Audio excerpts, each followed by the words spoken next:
수험생 여러분 안녕하세요. 합격의 법학원 김중영 강사입니다. 자, 오늘 이렇게 자리를 마련한 것은 바로 법무사 1차 객관식, 그리고 법원행시 객관식, 그리고 법원 승진 객관식 문제를 준비하기 위해서 마련된 자리인데, 일단 취지는 무엇이냐면 우리가 민법이라는 학문을 이제 공부를 하게 됩니다. 수험적으로 접근하게 되는데, 민법이라고 해서 어렵냐? 어렵지만 우리가 고득점을 하기 위해서 나름의 이제 선택과 집중을 해야 된다라는 거예요.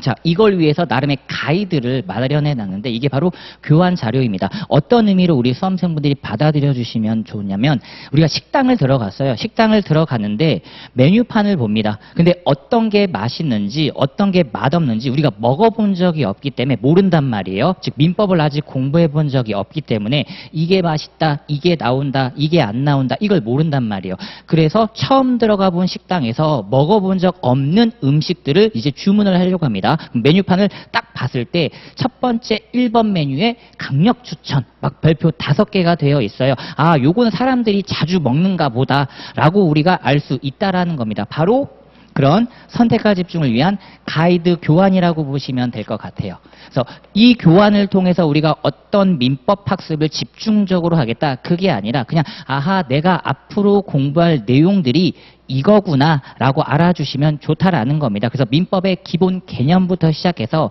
우리가 공부해야 되는 음식, 그렇죠, 어떤 쟁점, 어떤 거 주문해서 이걸 집중적으로 먹어보고 음미하고 자랑을 할 것인지, 바로 그에 대한 자료예요.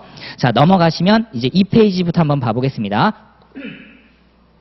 자, 꺽쇠 1번입니다. 무릇 어떤 법을 공부할 때 항상 개념부터 시작하죠. 민법이란 무엇인가? 여기부터 시작합니다. 자, 민법 제1조는 민사에 관하여 법률의 규정이 없으면 관습법에 의하고 관습법이 없으면 조리에 의한다고 규정하고 있고, 민법은 이러한 민사관계에 관한 분쟁 해결을 위해서 만들어둔 규범이라는 겁니다. 제가 누군가와 다퉜어요. 근데 그 다툼의 이유가 이런 민법적인 일상생활에서 일어날 수 있는 일들이라는 겁니다. 그럼 이걸 해결해야 돼요. 우리 둘이 알아서 해결하면 상관이 없는데 우리 둘이서 해결을 못하는 거예요. 그래서 법원까지 가죠. 그럼 법원 입장에서는 자, 얘기를 해봐봐. 그 얘기를 두런두런 들어보고, 야, 이거는 이런 법률이 적용되거든. 즉 전 국민들이 함께한 약속이라는 겁니다. 약속. 그걸 우리는 법률이라고 해요. 자, 그래서 밑에 보시면 법원과 관련된 관습법은 출제 빈도가 낮습니다. 밑에 법원행시 기출분표를 보시면 아시겠지만 2번 정도밖에 나오지 않았어요. 즉 음식으로 치면 아, 요거는 추천이 많이 없구나 정도라고 생각해 주시면 좋은데, 전원합의체 판결이라고 하는 게 있습니다. 대법관님들이 전원 참여를 해가지고 요건 얘기해보고 싶었던 거야. 일단 맛있는지 맛없는지 모르겠는데 먹어만 본다라는 거죠. 아, 그런 판례들이 몇 개 존재하니까 이런 추가 학습적인 게 필요하구나 정도로 가볍게 넘어가시면 되고요. 자, 그러면 넘어가시면 꺽쇠 2번입니다. 3페이지. 자, 이제 민법의 기본 원리라고 하는 게 있습니다. 이건 조금만 더 추가 설명을 드리냐면 뭐냐면, 자, 기본 원리라고 하는 건요, 어떤 통치 원리, 다스리는 원리, 그리고 민법에서 반드시 지켜져야 된다라는 거라고 보시면 돼요. 우리가 국가 차원에서 보면 국가가 어떤 원리를 설정하고 있어요. 그걸 우리는 권력 분립이라고 하고, 그리고 법으로 다스리겠다, 법치주의라고 합니다. 그러니까 법으로 다스리겠다라는 거죠. 그래서 우리는 민법이란 게 만들어진 거예요. 그러니까 민법 역시 우리 민법 안에서는 우리 민법만의 독자적인 원리가 필요하다 이겁니다. 법치주의는 당연하고요. 우리만의 원리를 갖고 싶어. 그걸 두고 우리는 신의칙이라고 해요. 자, 읽어보겠습니다. 2번째 줄부터. 민법 제2조 제1항 여기부터예요. 권리행사와 의무의 이행은 신의에 쫓아 성실히 해야 된다. 근데 원리라는 걸 만들어놨는데 신의, 성실 개념 자체가 또 추상적입니다. 신의는 믿음이고 성실하다. 지금 중현이가 성실하게 강의를 하고 있나요?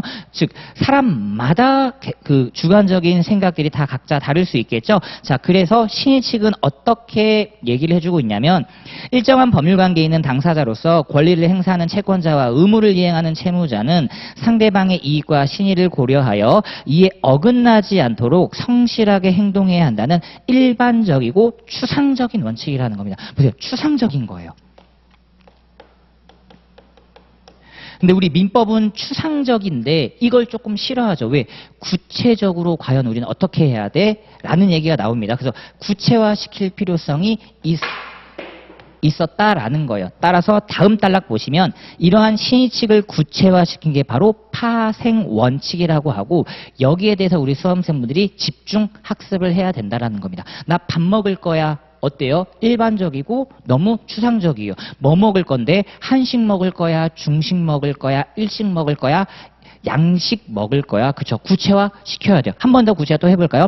일식 먹을 거야. 일식 먹을 거면 초밥 먹을 거야? 아니면은 초밥 아닌 뭐 우동이라든지 이런 거 먹을 거야. 그쵸? 계속해서 구체화 시켜서 들어간다라는 겁니다. 그걸 우리가 하는 게 아니라요. 바로 법원이 하는 역할이에요. 법원. 자, 법원 중에서도 우리는 최고법원이 있죠. 최고법원 바로 대법원이라고 합니다. 이 대법원이 바로 최종적인 해석권을 내어놓거든요. 그래서 우리는 이걸 대법원 판례라고 해서 바로 이거 학습을 하는 거죠. 자, 그러면 신의칙에서도 대법원 판례 학습이 필요하구나라고 생각하시면 됩니다. 뒤에도 아직 우리가 개념 학습은 안 했어요. 그냥 이런 걸 공부하는구나, 이런 게 메뉴판에 있구나 정도로 봐주시면 좋습니다. 사정변경의 원칙이라고 하는 것, 밑에 소멸시 완성 주장의 남용이라고 하는 것, 특히 아래 기출 분포만 보면요. 출제가 많이 되지 않은 것처럼 보이지만 각 영역에 흩어져 있습니다. 왜냐? 나는 일반적이고 추상적이니까 어디라도 갈 수 있다라는 겁니다. 구체적이고 디테일한 건 딱 여기서만 적용되는 건데 일반적이고 추상적이고 광범위하다 보니까 나는 이 부분에 대해서도 등장할 수 있고 저 부분에 대해서도 등장할 수 있다라는 거예요. 그래서 밑에 기출분포를 보면요. 역시 다 판례라고 되어 있죠. 구체화된 판례. 야, 이러한 사안에서는 우리가 어떻게 해야 돼? 무릇 인간이라면 우리가 여기서 어떻게 해야 될까? 그쵸? 약속을 지켜야지. 거짓말하지 말아야지. 이게 우리가 일반적으로 얘기하는 거잖아요. 그걸 바로 우리 민법에서는 조금 더 디테일하게 얘기하고 있다. 이렇게 기억해 주시면 좋을 것 같아요. 자, 그 다음에 넘겨보시면 4페이지 꺽쇠 3번입니다. 자, 이제 민법이라고 들어왔을 때는요. 우리가 누구를 이제 공부를 하게 되냐면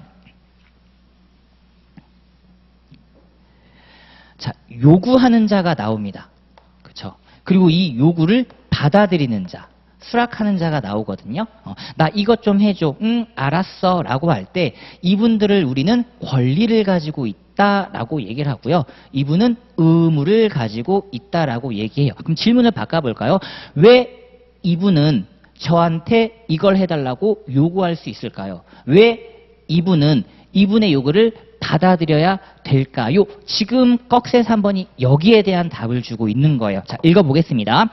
당사자 사이의 법률관계를 규율하는 것이 민법이며 바로 당사자의 의사와 법률에 의하여 형성된다. 당사자의 의사라는 겁니다. 우리가 약속을 했다라는 거예요. 오늘 오후 2시까지 여기에 나와서 같이 밥 먹자라고 얘기를 했습니다. 그러면 2시까지 나와야 되는 거예요. 그렇죠? 그리고 상대방이 안 나오면 욕을 해야 되죠. 너 지금 어디야? 안 나올 거야? 바로 당사자의 의사라는 겁니다.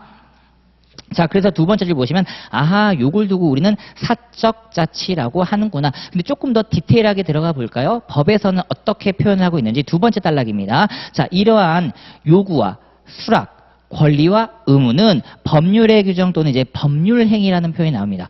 법에 의해서 규율되는 행위를 우리가 하겠다라는 겁니다. 실상 우리 일상적으로는요 다 법률행위라고 보시면 돼요. 지금 우리 수험생분들과 저 사이도 법률행위입니다. 왜냐하면 저는 강의를 이렇게 찍어서 우리 수험생분들에게 드려야 되는 거고요. 우리 수험생분들은 또 어때요? 그 강의를 들어와서 로그인 하시고, 그쵸? 합격의 법학원이라는 학원과 강의 위탁 계약 등을 체결해서 이거 강의 들을래요? 라고 또 하시는 거죠. 다 법률행위구나 라고 생각하시면 되고요. 바로 이러한 법률행위란 일정한 법률 효과 발생을 목적으로 하면서 당사자의 의사표시, 가장 중요하죠. 중요히 강의 들을 거예요. 의사표시라고 하는 겁니다. 말을 해야 아는 거죠. 표시를 해야 알 수 있다라는 겁니다. 자, 그 중에서도 가장 중요한 게 바로 계약입니다. 계약. 그래서 지금 이제 이하에서 공부할 거냐, 우리가 이제 계약이라고 하는 걸 중심으로 해서 우리가 계속해서 어떤 걸 학습해야 되는지 들어와 본다라는 겁니다. 계약. 자, 넘어가 볼게요. 자, 5페이지입니다. 이제 꺽쇠 4번. 여기부터 시작하셔야 되겠죠. 법률 행위부터 우리가 이제 시작을 하게 됩니다. 자, 그럼 법률 행위라고 하는 게 일단 만들어져야 되잖아요. 그쵸? 만들어져야 돼요. 성립해야 됩니다. 법률행위라는 게 만들어져야 여기서 요구할 수 있는 권리가 나오고요. 그쵸? 약속을 해야 되잖아요. 우리 오늘 2시까지 만날까? 그래야 의무란 게 나오는 거죠. 자, 한번 보겠습니다. 자, 로마자 1번 보세요. 당사자 사이의 계약이 과연 성립하였는가? 자, 여기가 바로 민법 총칙의 영역이라고 합니다. 민법 총칙의 영역. 자, 1번 보시면 자, 계약의 성립 요건은 유효 요건에 선행한다. 지금 우리 어디 보고 있다고요? 여기 보고 있어요. 여기. 자, 이제 보겠습니다. 2번. 계약의 성립 요건으로서 검토해야 되는 것 양갈로 1번에 당사자라는 게 있구나. 이걸 두고 우리는 인이라고 하죠. 사람 개념을 씁니다. 바로 지금 우리 수험생이고요. 저고요. 우린 자연인이죠. 합격의 법학은 어때요? 단체라고 하죠. 단체. 이 단체가 바로 법에 의해서 사람처럼 규율되는 것 법인이라고 합니다. 자, 그리고 양걸 2번, 이제 물건 필요하죠. 물건. 객체라고 하는 것. 지금 제가 들고 있는 마이크 물건입니다. 제가 들고 있는 교환 자료 다 물건이에요. 자, 들어가 봅니다. 대부분 물건이라고 하는 민법 영역에서 함께 출제되고 있으며 주물 종물을 제외하고 출제 비중은 물건이 훨씬 더 높다. 특히 부동산의 경우 토지라고 하죠. 땅, 지적법상 필을 기준으로 규율되는 것 한 필지, 두 필지, 세 필지. 자, 건물 경우에는 독립하여 권리객체가 되는 요건, 즉 기둥, 주벽, 지붕입니다. 우리 수험생분들이 길 가다가 건축 중인 신축 중인 건물들을 봤어요. 제 건물이구나 라고 얘기할 수 있는 이유는 뭐예요? 기둥 보이고요. 천장 보이고요. 그리고 보시다시피 벽도 보이죠. 그러니까 지금 제가 강의하고 있는 여기 합격의 법원 확실한 건물입니다. 제 앞에 기둥 보이고요. 옆에 벽 보이고요. 위에 천장 지붕 보이죠. 자, 따라서 이런 부분들 이제 공부를 하게 되실 거고 밑에 보시면 대부분요. 주물 종물에 기출 포커스가 맞춰져 있죠. 아하, 난 이제 이걸 학습하겠구나 라고 정도 알아두시면 됩니다. 바로 선택과 집중이 바로 가능하죠. 여기부터 본격적인 이제 집중 학습이 시작된다라는 겁니다. 아하, 주물, 주된 물건, 종물, 종된 물건 이렇게 보시면 되고요. 자, 그 다음에 이제 넘어가 보시면 자, 양갈로 5번입니다. 6페이지. 이는 법률행위 해석을 통하여 확정되는데, 자, 법률행위를 이제 해석한다라고 하는 거예요. 이 친구가 왜 이렇게 말을 했지? 이 친구는 왜 이렇게 행동을 했을까? 그쵸? 그 의미를 그 사람이 진정 원하는 게 무엇인지를 해석하는 겁니다. 즉 말을 하지 않아도 어떤 행동이라든지 어떤 거동을 통해서 자기가 원하고자 하는 게 나온다라는 거예요. 그걸 두고 우리는 해석이라고 하고요. 관련 판례가 다수 존재합니다. 아하, 그리고 네 번째 줄 보시면 독자적인 출제보다는 다른 쟁점이랑 함께 출제해야 돼요. 즉 이 해석도 역시 우리가 하는 게 아니라 법원이 하는 거기 때문에 판례 학습이 중요하구나 정도로 생각해 주시면 좋습니다. 그래서 기출 분포표를 보시면 그닥 높진 않죠. 자, 근데 이제 로마자 1번 본격적으로 들어가는 영역입니다. 우리 수험생분들이 가장 많이 들어보셨던 거고요. 자, 당사자 사이에 이제 우리는 계약을 볼 건데 이 계약의 유형이 상당히 다양해요. 우리 민법은 15가지를 규율하고 있습니다. 어때요? 상당히 많죠. 이 15가지를 지금 규율하는데 이게 모두 중요한 건 아닙니다. 그렇죠? 메뉴판이 엄청나게 음식점 메뉴가 많단 말이에요. 그걸 우리가 다 조화를 하진 않아요. 마찬가지라는 겁니다. 인기 메뉴가 있고요. 그렇죠. 그리고 시그니처 메뉴가 있다 이런 거예요. 마찬가지로 여기서도 정말 시험에 나오는 건 한정적이라는 겁니다. 정해졌다라는 거죠. 자, 어때요? 우리 수험생분들이 평소에 가장 많이 하고 있는 게 뭘까요? 매매죠. 문방구 가서 볼펜 사야 돼. 서점 가서 책 사야 돼. 가장 많이 하고 계신 겁니다. 그리고 일반 국민들이 가장 많이 하고 있는 게 뭘까요? 집을 빌리는 거죠. 왜냐하면 건물 소유주라면 상관이 없는데 건물을 소유하고 있지 않으신 분, 집이 없으신 분들은 이제 남의 집을 빌려야 된단 말이에요. 그런 계약이 가장 많겠죠. 자, 하나씩 봐봅니다. 자, 첫 번째 양갈로 1번에 증여입니다. 주는 거죠. 주는 거. 너 이거 가져. 이것도 가끔 합니다. 이걸 두고 우리는 무상계약이라고 해요. 어떤 의미냐면 그냥 좋아서 주는 거예요. 좋아서 너 이거 가질래? 바로 주는 것만 있는 거죠. 반대급부가 없다라는 말은요. 받을 수 없다. 저는 받는 게 없어요. 그냥 우리 수험생분들 너무나도 사랑해서 그냥 다 드리는 거지. 아낌없이 주는 나무 같은 겁니다. 자, 그래서 밑에 보시면 출제 분포가 그렇게 높진 않죠? 높진 않습니다. 자, 근데 넘어가시면 양갈로 2번에 매매는 거의 매년 한 문제씩 꼬박꼬박 나온다고 보시면 돼요. 가장 빈번하게 일어나고 있기 때문에 그렇죠. 자, 보시면 쌍무 유상계약 중 가장 중요한 전형계약이며 매년 출제가 예상되고 갑을병의 객관식 문제도 가능해요. 가장 힘든 거죠. 사람들이 등장해요. 갑과 을이 X 건물을 사고 팔았다 이런 표현들이 등장할 수도 있다라는 겁니다. 즉 계약이 체결되는 과정에서 예약 완결건이라는 게 있고요. 세 번째 줄 보시면 계약금 계약이라는 게 있습니다.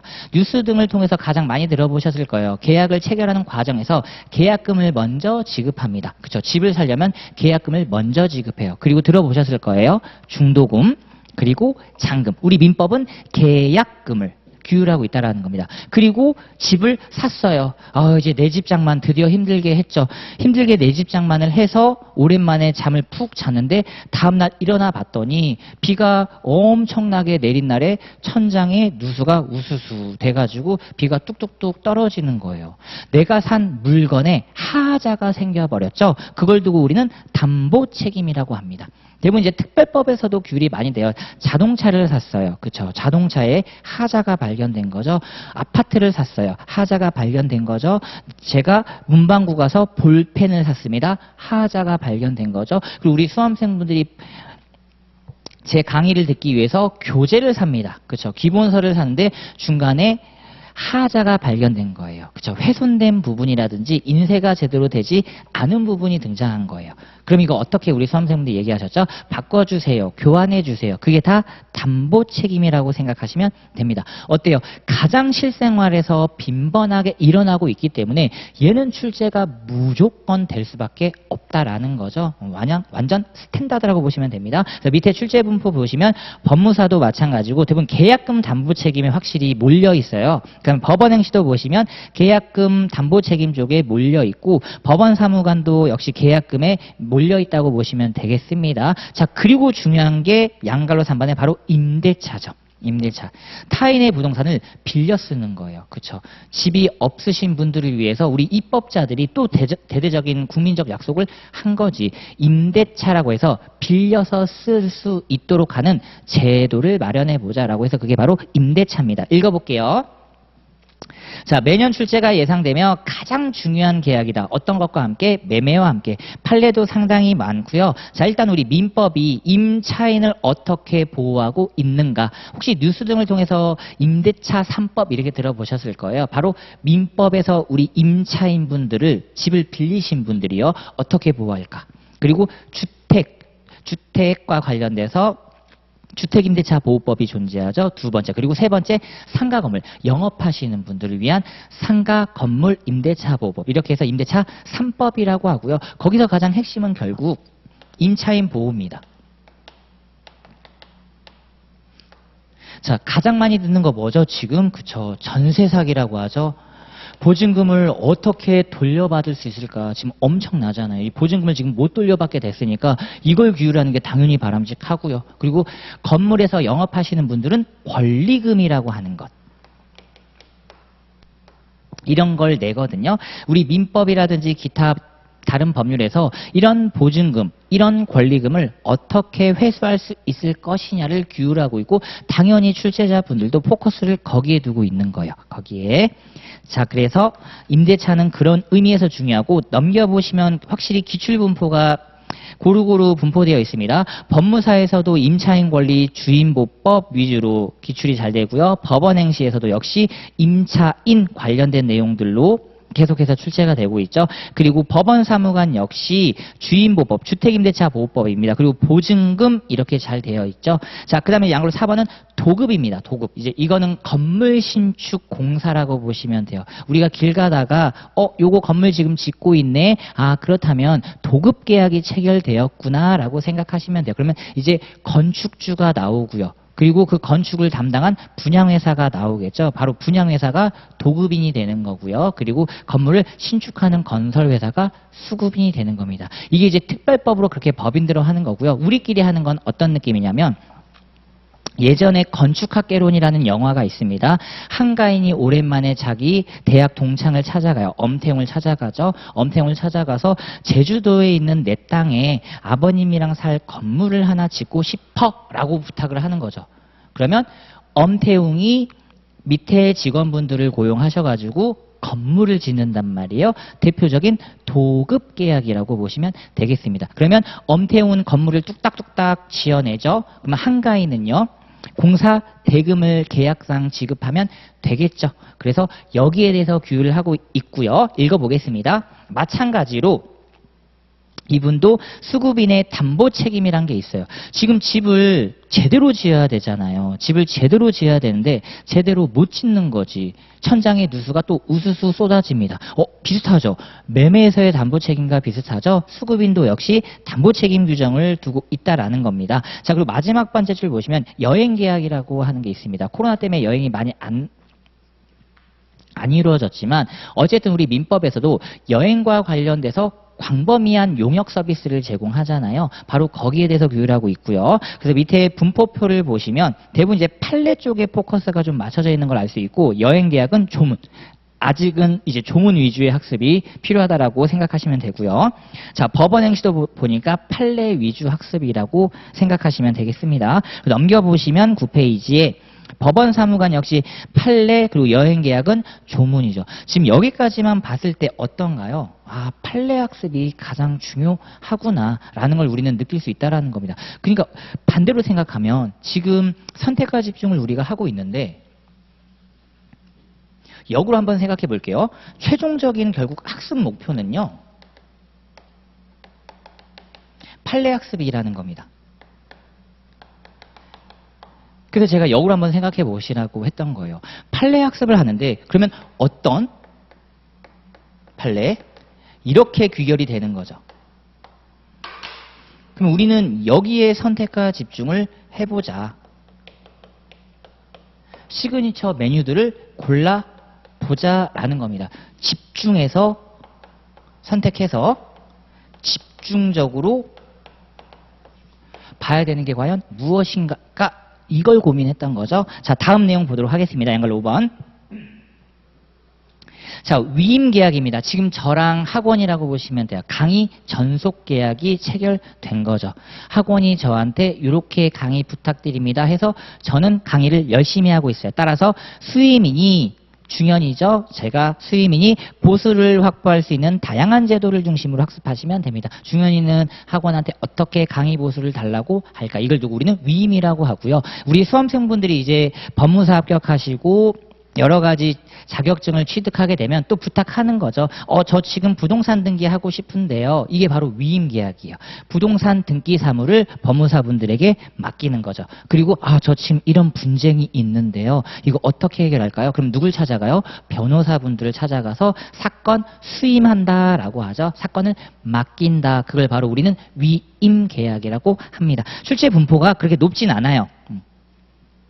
자, 그러면 양갈로 6번의 조합입니다. 자, 조합도 법무사는 그렇게 출제 분포가 높진 않죠. 근데 법원 행시는 최신 판례가 등장함으로써 계속해서 출제가 자주 되고 있다는 겁니다. 조합은 우리 수험생들이 동업계약 체결하시면 돼요. 동업계약. 이 친구랑 어떤 사업을 하고 싶어요. 근데 회사까지 만들 능력은 안 돼요. 물론 회사 만드셔도 됩니다. 다만 회사를 만들어 나가는 것은 이제 상법적 영역이라고 보시면 되고 여러 가지 절차라는 게 조금 까탈스러워요. 예를 들면 주식회사를 만들고 싶으면 주식도 발행해야 되고 그리고 정관도 만들어야 되고 하는데 그런 건 너무 복잡하니까 우리 그런 거 말고 그냥 단체 하나 딱 만들어서 우리 같이 동업하자라고 했을 때 그 동업이라는 걸 과연 우리 민법이 어떻게 규율할 것이냐?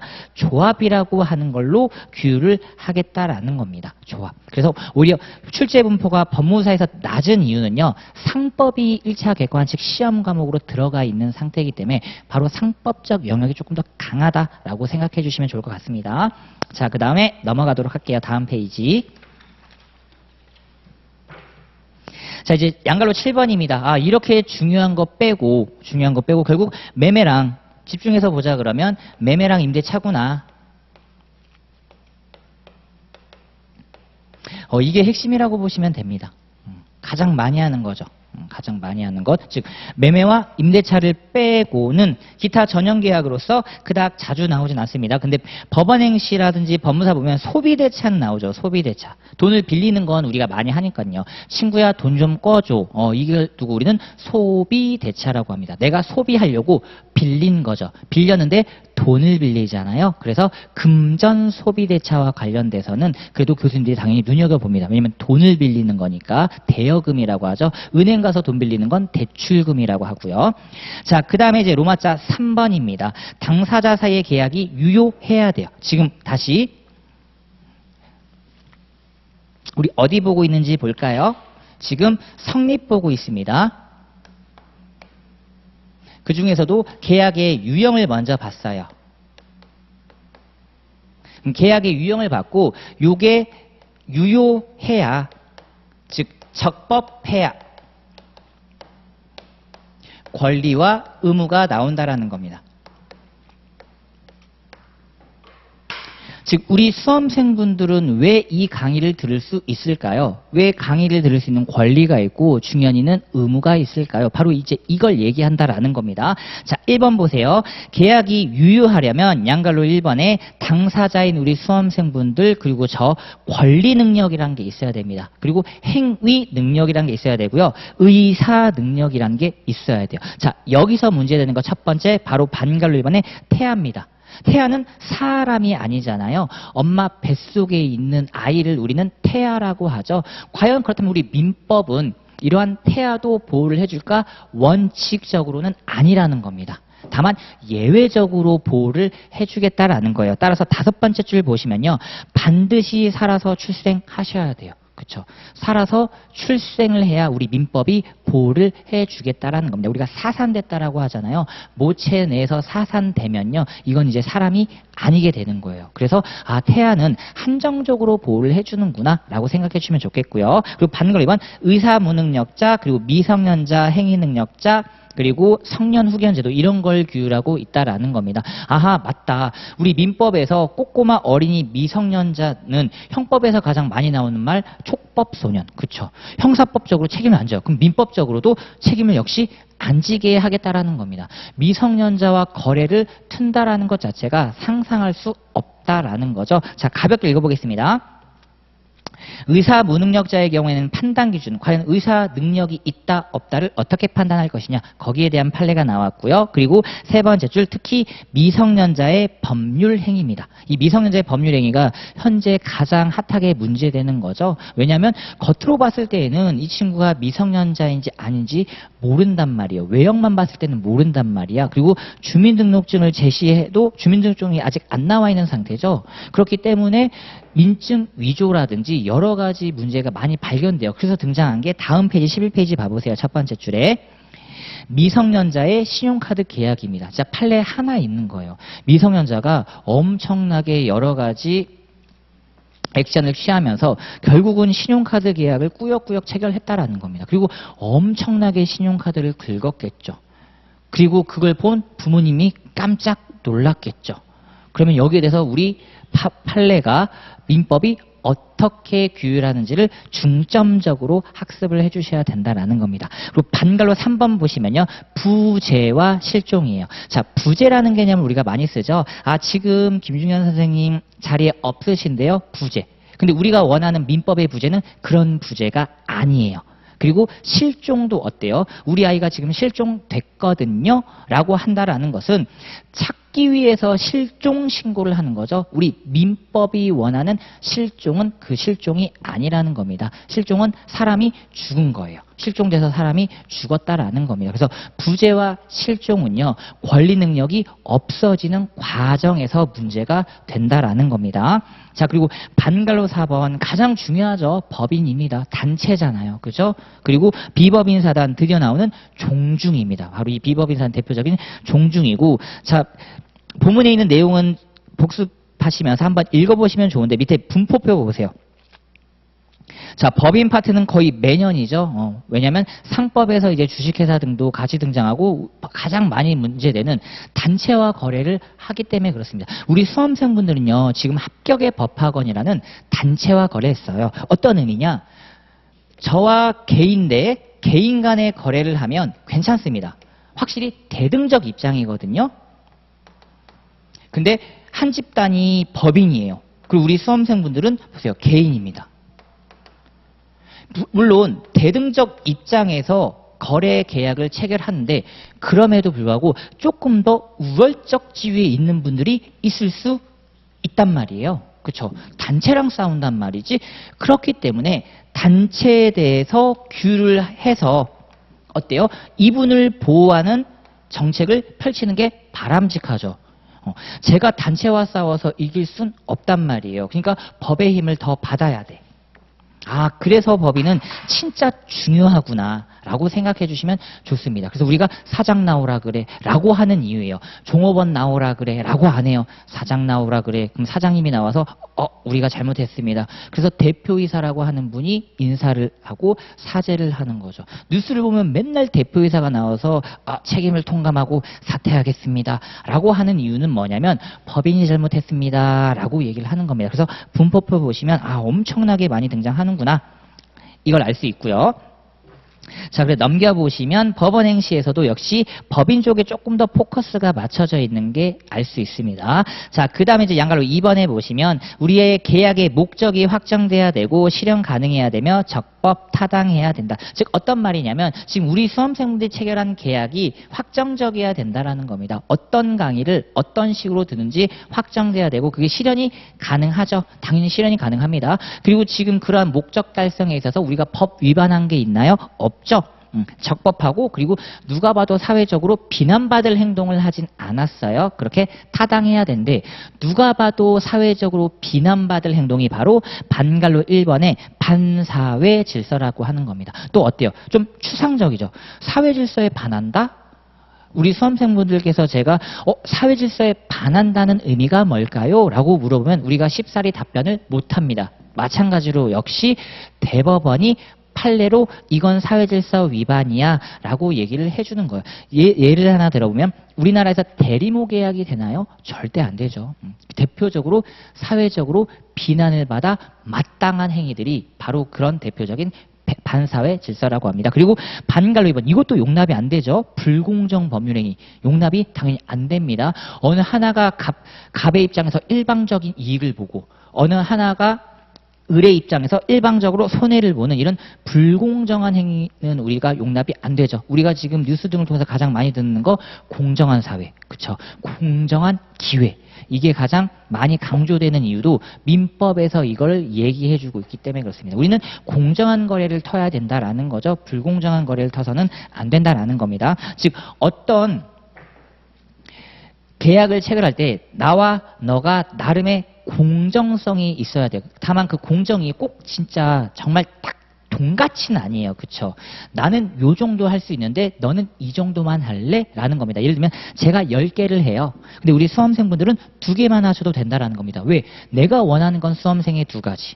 수험생이 저한테 원하는 건 10가지. 합치됐죠. 공정한 겁니다. 그러니까 대등한 입장에서 저는 요 정도만 해주셔도 됩니다. 라고 했을 때 그런 걸 두고 우리는 공정이라고 하는 거예요. 넘겨보시면 13페이지에 분법표 보시면 확실히 판례 쪽이죠. 판례 쪽. 판례 쪽 잘 알아주시고 자, 그다음에 양갈로 3번입니다.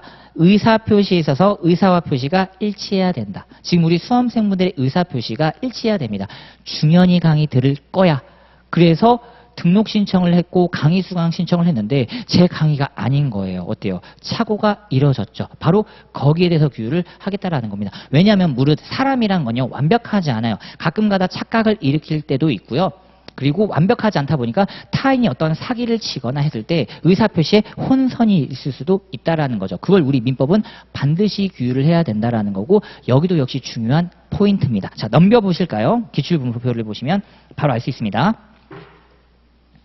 자, 법무사 기출분법표 보시면 거의 이것도 매년 한 문제라고 보면 되겠죠. 그리고 법원행시도 보시면 뜸붕뜸붕 나오긴 하지만 경련제로 나오긴 하지만 역시 중요하게 기출이 되고 있고요. 법원사무관도 역시 경련제로 나오고 있긴 있지만 거의 한 문제라고 보시면 됩니다. 법무사를 기준으로 해서는 17년 이후부터는 거의 꼬박꼬박 한 문제씩 나온다고 보시면 될 것 같아요. 가끔 가다가 의사표시에 대해서 착각을 하시는 분들이 많아요. 그냥 우리가 착각을 일으켰다라고 했을 때 우리 민법은 그거를 착오라고 이제 하겠다. 그리고 우리 수험생분들이 제 강의를 듣는 과정에서 타인들에게 어떤 기망을 당한 거예요. 야, 중현이 강의 진짜 잘하는데 그러니까 강의 꼭 수강해 라고 딱 펼쳐봤는데 우리 강의가 딱 마음에 안 든단 말이에요. 그럼 야, 생각보다 별론데 그럼 나 속았다 라고 얘기를 하잖아요. 근데 우리의 속았다를 민법에서는 이제 기망당했다라고 얘기하는 겁니다. 그래서 형법에서는 이걸 사기죄로도 규율을 하고 있는 거죠. 자, 다음 내용 함께 보도록 하겠습니다. 자, 양갈로 4번이죠. 자, 대리입니다. 어찌 보면 가장 중요해요. 내가 못하니까 제3자한테 부탁해서 너가 대신 좀 해줄래? 라는 거예요. 지금 이 우리 관계도 마찬가지입니다. 학원이요, 직접 강의를 못 하잖아요. 왜냐? 법인이니까. 그러니까 저랑 위임 계약을 체결해서요. 중현아, 강의 좀 부탁할게. 그쵸? 강의와 관련된 권한을 저한테 부여했죠. 그러면 저는 누구를 위해서? 학원을 위해서 강의를 제공하는 겁니다. 강의를 제공해요. 그걸 두고 우리는 대리라고 하거든요. 이것도 역시 매년 한 문제씩 꼬박꼬박 나온다고 보시면 될 것 같아요. 자, 기출분법을 보시면요. 16, 17, 18 법무사 역시 잘 나오고, 자, 법원행시도 거의 매년 출제된다고 보시면 되겠죠. 그리고 법원사무관도 거의 매년이라고 보시면 됩니다. 아, 대리는 이만큼 중요하구나. 많이 나오면 두 문제까지도 가능해요. 예를 들면 보세요. 제가요, 학원이랑 아무런 관계가 없는데 딱 여기 와가지고 강의를 한단 말이에요. 그쵸? 저는 권한 없이 학원이랑 그 어떤 계약 관계도 없이 강의를 하게 되면 이거는 문제가 생길 수 있다라는 겁니다. 그걸 우리는 공부한다. 가끔 가다가 대리인이라고 사칭하시는 분, 그쵸? 자식이라고 사칭하시는 분, 내가 채권자라고 해서 사칭하시는 분들이 등장하죠. 바로 범죄와 연루되어 있기 때문에 민법적으로도 중요하다라는 겁니다. 형법적으로도 가장 중요한 내용이기도 하죠. 막 횡령, 배임 이런 쪽에 밀접 관련성이 있다 보니까 아하, 여기는 중요하구나. 그래서 많게 나오면 두 문제까지도 출제되는 겁니다. 자, 그 다음에 이제 넘겨보시면요. 양갈로 5번. 조건과 기한이죠. 많이 들어보셨을 거예요. 너 이거 해줘. 대신 조건이 있어. 조건이 있어. 야, 우리 이거 할 건데 내일부터 할까? 그쵸. 이것 좀 해줘. 근데 조건이 있어. 나 내일부터 다이어트 할 거야. 조건, 기한입니다. 역시 이것도 중요한 판단 인자기 때문에요. 밑에 기출분포 보시면 법무사는 기출분포 조금 높습니다. 근데 법원행시의 경우 최근에 나온 이유가요. 판례가 많이 쌓여 있었어요. 판례가 많이 쌓여 있었기 때문에 법원행시에서 출제가 됐고요. 법무사는 출제가 자주 된다고 보셔야 됩니다. 이 정도면 출제가 자주 되는 거예요. 그래서 반드시 얘도 학습을 같이 해주셔야 됩니다. 조건부 법률행위라고 하죠. 그리고 기한부 법률행위라고 합니다. 지금 저는 오늘 오후 2시부터 시작했어요. 기한이죠. 언제 시작했다고요? 2시부터. 그리고 조건이 달려있죠. 강의를 하는데 교환을 만들어서 강의를 했으면 좋겠다. 그리고 이 교환과 관련돼서 수험생분들이 이 교환을 보고 어떤 걸 집중적으로 학습해야 되는지 가이드라인이 좀 나왔으면 좋겠다. 그쵸? 바로 이런 것들이 조건이 딸려있고 기한이 딸려있다고 보시면 됩니다. 자, 근데 2번 보세요.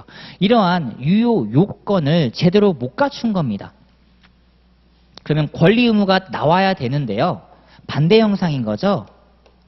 계약이 무효가 되는 거예요. 그럼 권리 의무가 안 나오거든요. 이게 안 나오는 거지. 즉 요구할 수 없고요. 저도 안 해도 돼요. 그렇죠? 요구할 수 없고 안 해도 됩니다. 이걸 두고 우리는 계약이 무효가 됐다, 계약이 취소가 됐다고 하거든요. 자, 양걸 1번 보시면 유동적 무효라는 개념이 있고요. 무효행위 추인, 전환, 취소와 추인 이런 개념들이 있습니다. 바로 이제 이런 것들을 학습하겠구나 해서 넘겨봐 주시면 자, 분포표 한번 볼까요? 법무사는 매년 그냥 한 문제라고 보시면 됩니다. 진짜 완전 특 A급 쟁점이라고 보시면 되죠. 지금 분포표 보시면 꽉 들어와 있잖아요. 그래서 법무사는 무조건 한 문제라는 겁니다. 이거는 반드시 학습을 하셔야 된다라는 거예요. 그냥 시그니처지, 무조건이지. 그냥 바로 나오는 거야. 어떤 의미예요? 그냥 얘는 메인 메뉴 나오기 전에 바로 그냥 기본으로 드리는 문제라는 겁니다. 그래서 중요하게 우리가 학습을 해야 된다라는 거예요. 자, 그리고 이제 다음 페이지 넘겨보시면요. 여기부터도 이제 또 챕터가 들어가거든요. 자, 로마자 4번 보세요. 당사자 사이의 계약이 적법 유효하게 체결됐습니다. 자, 이제 얘가 나오는 거예요. 그쵸? 그러니까 우리 권리자께서는 요구를 하겠죠. 요구를. 그리고 저는 이행을 하겠죠. 바로 이제 이 문제에 대해서 학습을 하겠다라는 겁니다. 자, 이 부분에 대해서는요. 잠깐 쉬었다가 로마자 4번부터 또 함께 보도록 할게요. 잠깐 쉬었다 하도록 하겠습니다.